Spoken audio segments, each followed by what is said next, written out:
Well, as we all know, there has been an ongoing crusade to attempt to discredit not merely Michael Jordan, but virtually every all-time great NBA player that preceded this current generation for what seems like 20 years now and counting. Of course, these tactics have only been ramping up more throughout the last couple years as a certain player continues to awkwardly wedge himself in conversations with players substantially better than him.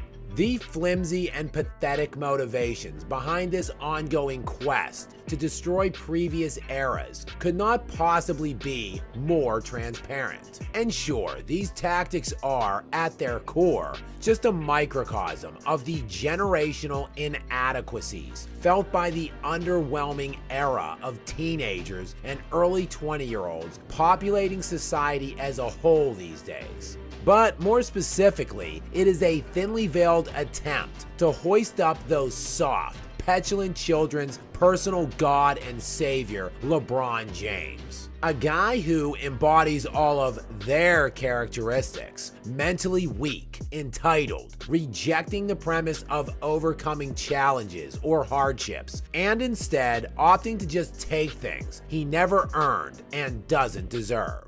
Oh, what a loser! You see, he is one of them, and they have gone out of their way to defend him while propping up and advancing his fake GOAT narrative.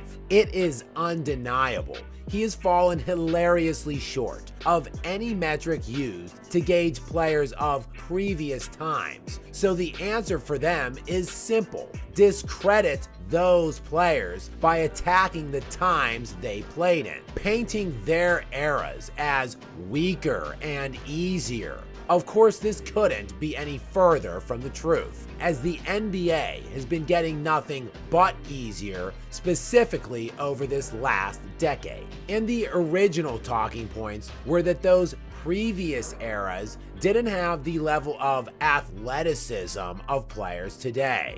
But now, while a guy who can barely dunk a basketball continues to absolutely destroy this current era, and Luka Dončić is averaging damn near a 35-point triple-double, the kids are ever so slightly modifying their narrative, as the "we done with the 90s" continues to trend across various toilet bowl social media platforms. The irony and the hypocrisy cannot be more alarming, yet simultaneously so utterly predictable.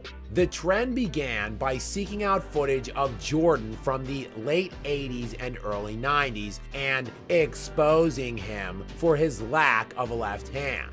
And by footage, I mean like one half of a single game.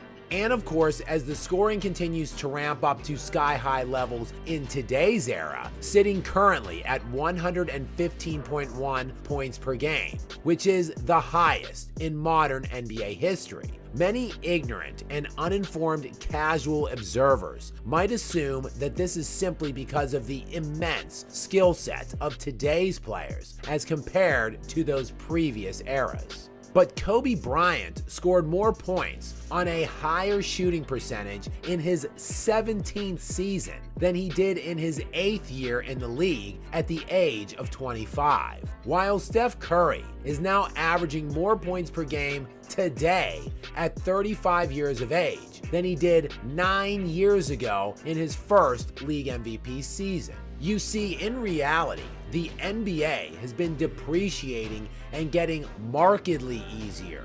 But don't take my word for it, take it from Luka Dončić, who on the surface of things is currently having a historical individual season this year, averaging 35 points per game, 10 assists, and 9 rebounds. He is currently leading the league in scoring per game and is third in assists right now. And quite frankly, none of this should come as any surprise, as by just the age of 20 in his second NBA season, Dončić was already dropping a nightly line of 29 points, 9.5 rebounds, and 9 assists. But Luka, in his final professional season in the EuroLeague prior to being drafted into the NBA, averaged just 16 points per game. Oh sure, he just must have been getting that much more skilled since he was drafted in the NBA.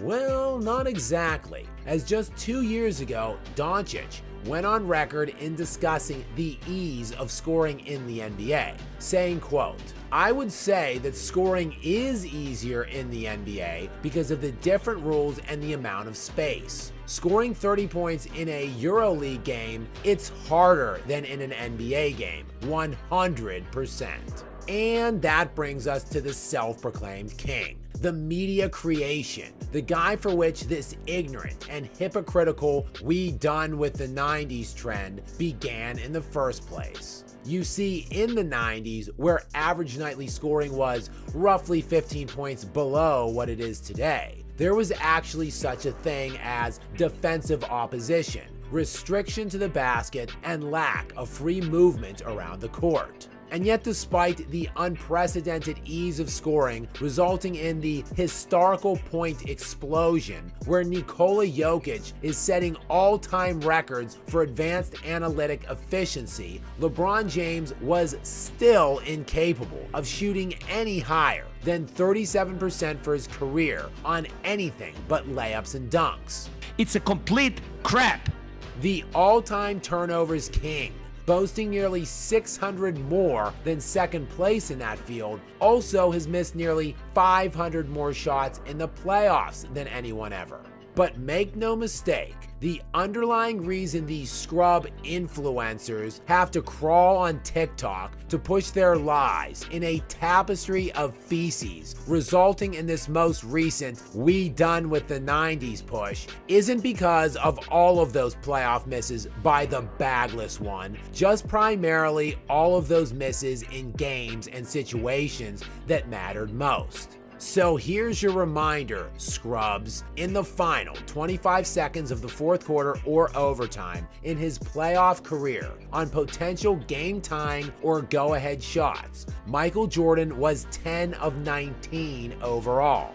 LeBron James, meanwhile, is just 11 of 30. Diddly poo. In series-clinching games, Jordan shot 4 of 7 in these situations, while James is just 0 of 3. Diddly poo. And when facing elimination, Jordan shot 3 of 3, while James is 0 for 2. Diddly poo. And finally, in the NBA Finals round specifically, Jordan was 4 for 8, while LeBron is currently 0 for 7. It's a complete crap.